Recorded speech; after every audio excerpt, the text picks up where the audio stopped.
And our final talk of the evening is entitled Bolognese, You're Doing It Wrong. Let's have a big round of applause for David Zuidema.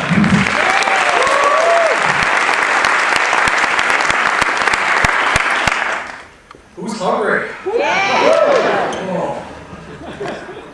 You don't taste that. So today I get to talk about food. But first, confession time. You are all guilty of making this. You know what I'm talking about.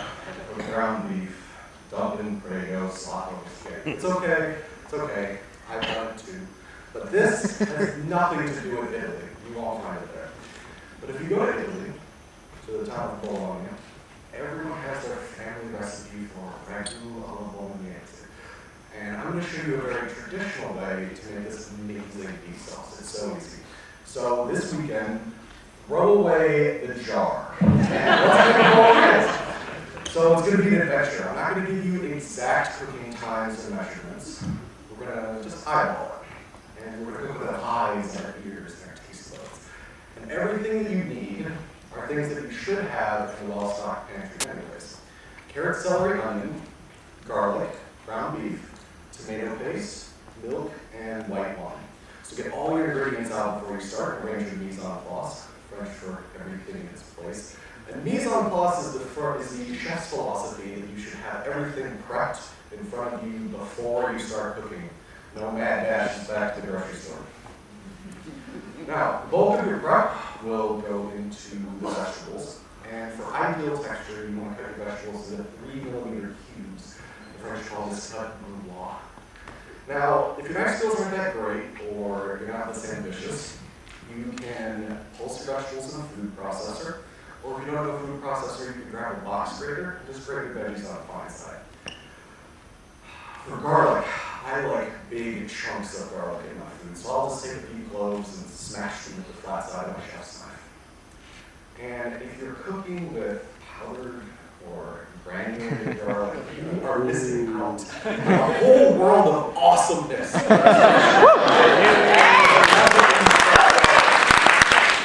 Next, select a cooking vessel with a broad base. I like enamel cast iron, like a Dutch oven, but a large stainless steel skillet or frying pan will do nicely. Something with a lid will come in really handy later. To saute, preheat your pan on medium heat until it sizzles when you put water into it. Then add just enough olive oil to cover the bottom of the pan, and then preheat your oil until it gets subtle little wavy lines in it. Then add your carrot, celery, onion, and fresh garlic. Season with salt and fresh ground pepper. You season a little bit as you go along, so you don't have to make big adjustments at the end. Then saute your vegetables until they are softened, about when the onion turns translucent. That's a good guess. Then reserve your veggies to the side and start cooking your meat.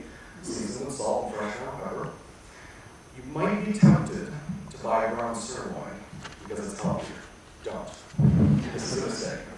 Sirloin is tender. It needs to be cooked quickly over high heat where it dries out. Chuck is best for long, slow cooking so all that fat and connective tissue can render down into that wonderful place. So buy the ground chuck and just drain off the extra fat that bothers you. Then add your veggies back in, stir in a little bit of tomato paste, a little bit of milk, and a little bit of white wine.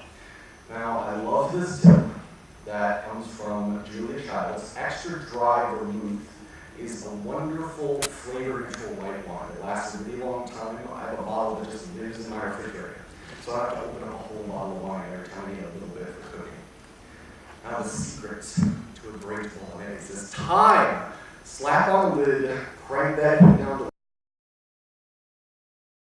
to hours. If you have a crock pot gathering dust somewhere, bust it out. Your patience will be rewarded. Now, in Bologna, 2 ways to serve bolognese, and neither of them include spaghetti, so forget that. Either use it to make an awesome lasagna, or toss it with a wide, fresh pasta like tagliatelle. Now, if you want to use dried pasta, which is a reasonable substitution, pick a tube for all those chunks to get stuck inside of, like a penne or a rigatoni. And now you've done all of this hard work, let's sauce your pasta the right way.